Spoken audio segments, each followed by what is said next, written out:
and we will use it for layering. It will be quite short layer and it will create some texture. So why we're positioning this section in pattern in particular way?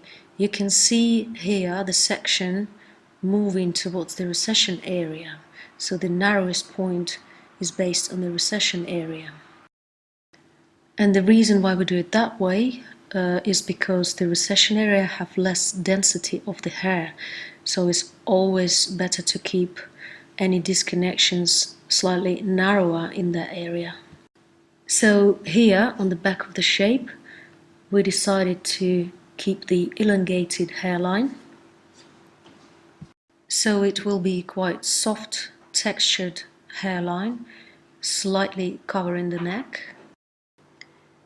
Internal part of the haircut here will be textured.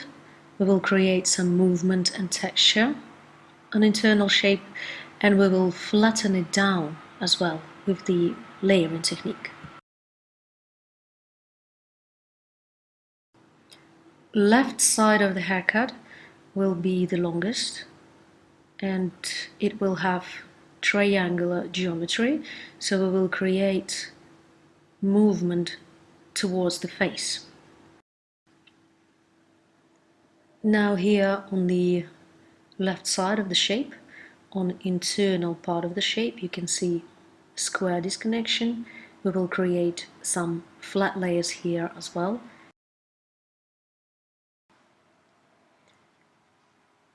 In the last section, this section will create a fringe, and we will use a layering technique again on that section, but we will work in slightly different over direction and cutting angle here, so we will create slight different movement on this part of the haircut.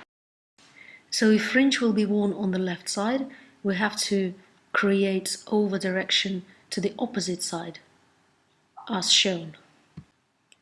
We have some landmarks on the bone structure for the geometry we're going to create on the line. For instance, here we're creating the square line, so the landmarks will be the tip of the nose and the earlobe. And make sure you're creating your line parallel to this landmark. What do you have to control when you're working with the line technique?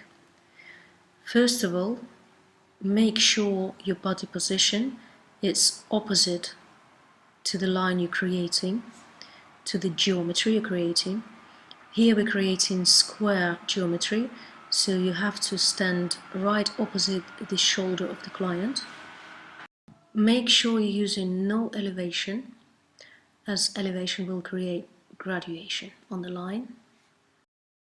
Pay attention that every section is parallel to the previous, and the jaw is strictly parallel to the floor. Quite common mistake when people cutting a square line, they forget to control the jaw position of the client. So sometimes client drops the jaw down, and then automatically you're creating a round geometry instead of square. So remember, the position of the client jaw is quite crucial in this situation, and you have to control your body position as well. So, jaw position, body position, elevation, even tension on the sections, and make sure your section in pattern is the previous section are parallel to the next section.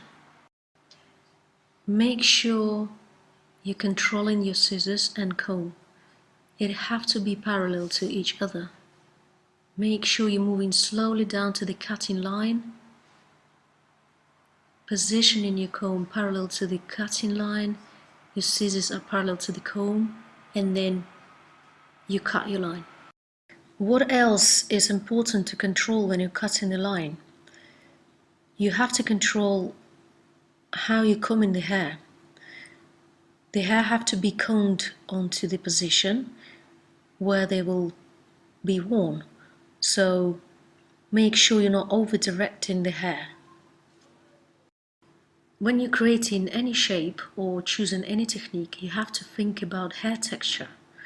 In our case, it's quite a thick hair texture, quite porous. So in this case, I decide to take a pivot in sections and create a layer technique to flatten down the shape a bit. There's two ways I can flatten the shape here. The first way, starting from the ear, with pivoting sections moving towards the front, over directing your sections back to the previous. And the second way, you can start from the top. With pivoting sections, you will go around section by section, over directing your sections back to the previous, so you will create with this technique a little bit more body volume and a bit more movement around the face. In this case, I decided to choose first technique, so I'm going to use square cutting angle, and I will be over directing all sections to one point just behind the ear, so I will create the maximum dynamic towards the front. So why I've chosen this elevation and this over direction, the reason was the hair texture, because the hair is quite porous. If I would choose higher elevation, then I wouldn't control that well the texture of the hair, so I would probably lose the control over it. So what do I have to do next? I have to move the weight line from the point behind the ear up towards the occipital bone, and I have to be sure that this weight line will be parallel to the cheekbone. So I have to work with the bone structure to make the shape personal to that bone structure and to make it look beautiful. So how can I technically do that? I will start from my guideline behind the ear. I will choose the same elevation on the first section.